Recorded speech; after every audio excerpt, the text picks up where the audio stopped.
Hello everybody, welcome back to the channel. My name is Josh and I sell used stuff on eBay. Today we are talking about selling 78 records on eBay and just how to go about doing that. It's kind of a weird category in general because these things are really hard to research. So we're going to talk about that quite a bit. Got a 78 here. Usually, I'm going to try not to touch this too much with my bare hands, but usually these things are 10-inch, made out of shellac, not always those two things, and very, very, very breakable. So we're gonna be talking about that quite a bit. Now, first thing you need to be careful about when you're buying these or you're going to sell them is just the condition. These can get cracks in them very easily. It's very easy for them to lose a whole chunk out of the side here. I'm gonna put this down so I quit touching it and don't leave too many fingerprints on it. It's really easy for them to get these cracks and breaks. Be very, very careful handling them. It's one reason I don't store them at my storage unit where I have to drive there and drive them back. Actually leave them in these milk crates, store them here on site so that they don't get broken or damaged, getting transported to my storage unit and then back here again for shipping. So pay attention to the condition. They can get scuffed and scratched just like any vinyl records or anything like that. But really the biggest thing you need to be looking out for are they broken? Because it happens so easily. And it's easy to have a big crack in it and not necessarily notice it right away. They don't always just fall apart when they break, but a lot of times they do as well. So pay attention to condition. I do not grade my records when I'm listing them. What I do is I take really good photos and then I have free returns and I allow the buyers to return them. I do not give them a fuss if they're wanting to return them. This does a couple of things. Number one is your buyers that are really worried about grading are going to be very picky, and you want those buyers to stay far away from you because those are the buyers that are probably going to return and probably going to be a headache. And so I just don't grade, and that gets rid of a lot of my headache record buyers that are going to give you a headache. So yeah. And then a lot of the buyers that don't care about the grade as much, is it a very fine or a very fine plus or a very fine minus? Those that are very particular about that, I don't want those buyers. I want the buyers that aren't as particular about it. They're just looking for the record and very happy to actually find one. So a lot of these, you're going to be the only person that has this record available. These are very hard to research. You're not going to be able to find comps on these the majority of the time, but that's an okay thing. That's not a big thing.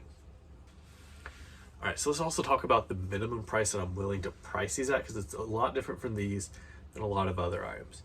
Most of my media I will list as low as $7 plus shipping. If we're talking like a book, a CD, a DVD, something like that, I will list it as low as $7 plus shipping. But these records, the lowest I'm willing to list them is $20 plus shipping. That's for a few reasons. Number one is the shipping supplies are more expensive because we're going to ship them very, very carefully. And they just take a lot more time. They take more time with research. They take more time with shipping. I got to be careful about how I store them here. They're harder to find. So I'm not going to list any unless they're worth at least $20 plus shipping. It's got to be worth my time to actually mess with these because they can be a headache because they're so breakable. It happens. So yeah, let's talk about photographs. Taking photographs of these. I take quite a few photographs of every single one, and we're going to have some key photographs. And we're going to have these same photographs for each side. The first photograph is going to be just a close-up of the label. And that is the most important photograph. You want the label to catch somebody's eye. They need to be able to read it as they're scrolling through 50 other listings so they can actually see what your record is without having to actually read it from your title. Let them see that label. Also, the condition of the label is very important. Also, if the song on one side is a better song than the song on the other side, so these have two songs on them, that's the one that you want to have in your key photo. You're not always going to know which song is more desirable because, once again, these are very hard to research. But make some educated guesses. Choose which side you think is probably going to be better, and that one should be your key photo.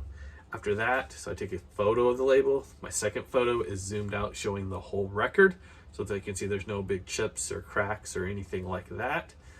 And then I'm going to take about 3 to 4 photographs of the worst areas I can find on that side of the record. I'm going to try to highlight any flaws I can, make that record look as bad as possible, angle it in the light or whatever I need to do to make those flaws show up as best as I can. Now, hopefully the record doesn't have any and you can't really show much and you're just taking 3 or 4 photos and it all looks great. But try to highlight the flaws. You want to make these look as bad as you can, as bad as that sounds, because you want to set the expectations appropriately. Do not try to hide the flaws in these, because it's very easily, you can adjust how the lighting is and move them around to make them look great even when they're not. So try to make them look bad when you're taking the photographs. That way the buyer has the correct expectation of what they are actually getting. Don't hide the flaws in the photographs. Do your best to actually show the flaws. Make them look worse than they are as best as you can. Shine your light around there. Have a lot of light when you're taking pictures of these two. That really helps. And that's what I'm doing. Then I'm going to flip it over, do the same exact thing for the other side. Take a picture of the label, whole thing, and then as many pictures of the flaws. Usually it's 3 or 4 photos of the worst flaws that you can find. And then my last photo is the skew. I have a whole bunch of these cardboards, like not cardboard, but like paper sleeves. I write my SKU number on it, and then that's my last photo. I don't always include that photo in the listing, even though I should. But yeah, that's how I list these, photograph them, all that good stuff. To store them, I put a SKU on the upper right corner, which I guess is this side actually, and then I put them in order. So like, if this is number 238, put it in here, 239, it's going to go right behind it, 240 right behind that, and so on and so forth. That's how I store these also in these milk crates. So it works really good. These are 10-inch. You also can get some 12-inch and also some smaller, like 6, 7, 8-inch. This was kind of really a weird time for music because not everything was standardized. Lots of different companies had lots of different things. Stuff wasn't very standard, so you can run into a bunch of oddball stuff. This is how I store my 10-inch ones, which is the most common. So when you're creating your listing, one of the first things you want to do after you upload your photos is fill in your item specifics. The required ones should all be on the label. You can look on there, find that information, type it in, okay? Then the other item specifics that I fill in that are not required are the following. I fill in the material, which is typically shellac for these. There are some vinyl ones, but vinyl ones I actually take to my storage unit because I'm not worried about them breaking. Really talking about the shellacs here today. I fill in the size, which is typically going to be 10-inch. There are some 12-inch and some smallers as well. Fill in the speed, which is 78. I think a lot of people actually sort by that one. I feel like that's very, very important to actually put on there. So that left-hand navigation, if they're on the desktop, selecting the speed, that can be very important. Also put the record label. The record label is very important. Some people will try to collect all the Victor ones or all the Edison ones or whatever it is. Put in that label on there. That can be very important. Color, if they're not black, I will fill that in. If I've got a red one or a brown one or a blue one or a green one, I'll fill that in. If it's black, I don't even bother putting that in there. If they're looking for a black one, they're not going to put that in there. I don't do the year because nobody's searching for one specifically from 1917. I don't think that's happening. If they are, they're probably just putting that date in the title, not necessarily putting that. I don't think anybody's searching by year though. That just seems ridiculous to me. I don't put in year. I will sometimes put the region of the manufacturer. If it's Germany or something like that, I'll fill that in, but that's just kind of hit and miss depending on the record. If I feel like that is important. If I don't feel like it's important, I don't put it in. That one it just depends. Next thing, let's talk about researching price, because that can be kind of important. Let me just grab one here first to talk about. Oh, this is a terrible one to talk about because that one, we're not going to talk about that. Here we go. That's a good one to talk about. So, this is a Liberty record.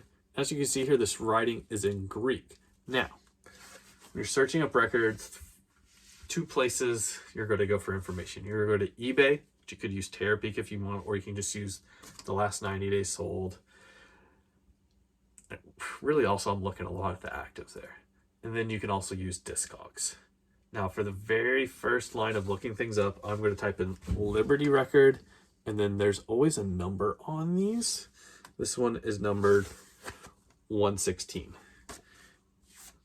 It's got an A side and a B side. So I'm going to type in Liberty 11678. see if I can get any of the thing to show up on either Discogs or eBay.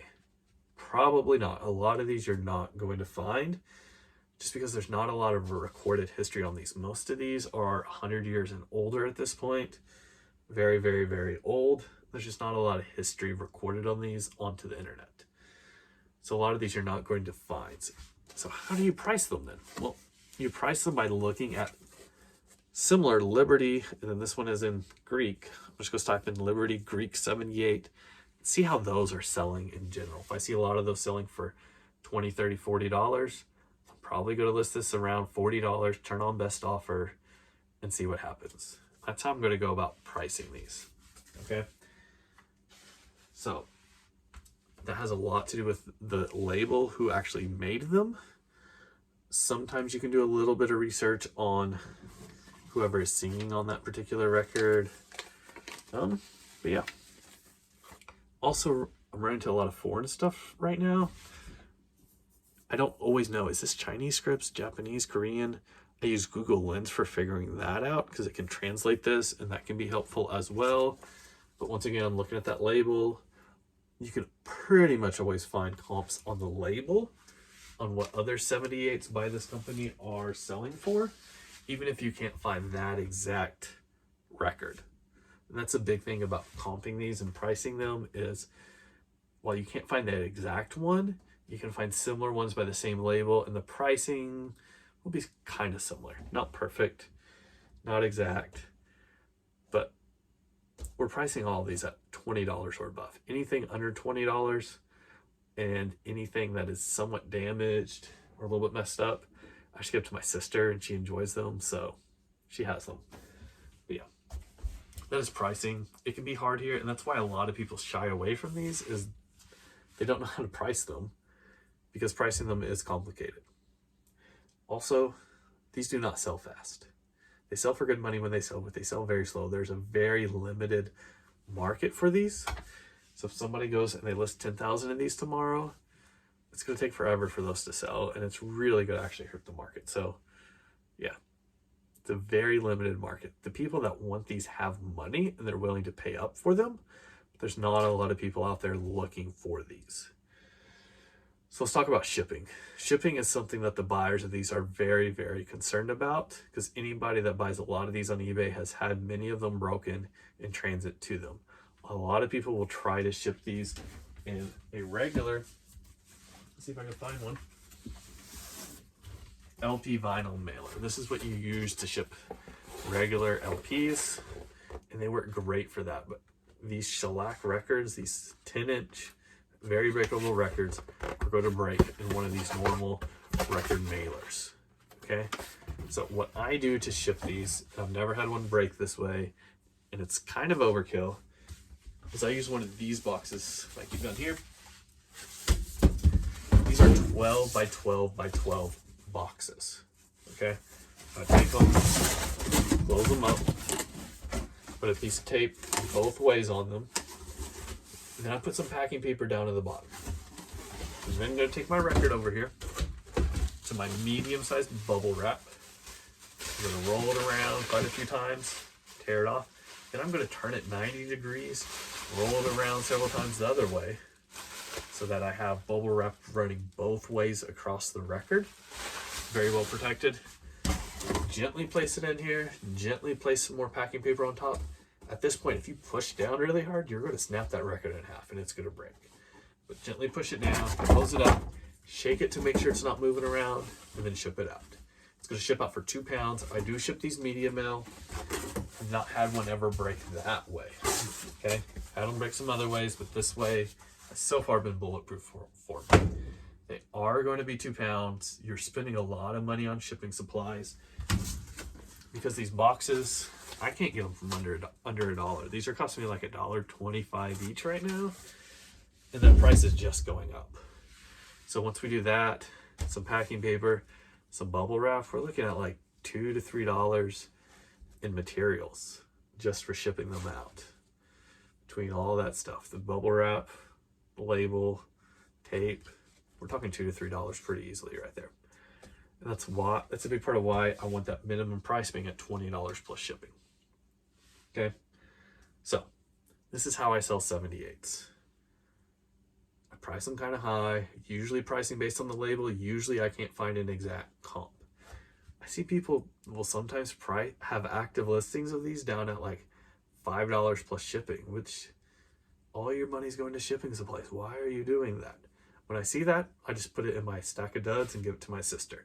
So I'm not going to compete down that low. A lot of the reasons that people have them priced that low is they've had them listed for a long time and they're just continually dropping their price lower and lower and lower, hoping somebody will buy it. But the reason somebody hasn't bought it isn't because of the price. It's either because, one, their condition is terrible, which is very possible, or two, which is more likely, the right buyer just hasn't come along that's looking for that one. The particular collector already has that one, and you're just waiting for another collector to come along that wants that one. You gotta be very, very patient with these. You're gonna have to wait years to sell through all of them. Be patient. Wait. Take your time. They will sell eventually. Give it 5 or 10 years. Okay? And then that whole thing will be empty. But yeah, that's how I sell 78s. I'm going to put links to all the shipping supplies down in the description below. If this has been useful, share it in a Facebook group or somewhere where you think people could get some use out of it. Send it to your mother-in-law. Maybe she likes it. But thank you guys so much for watching. I'll see you next time. Goodbye.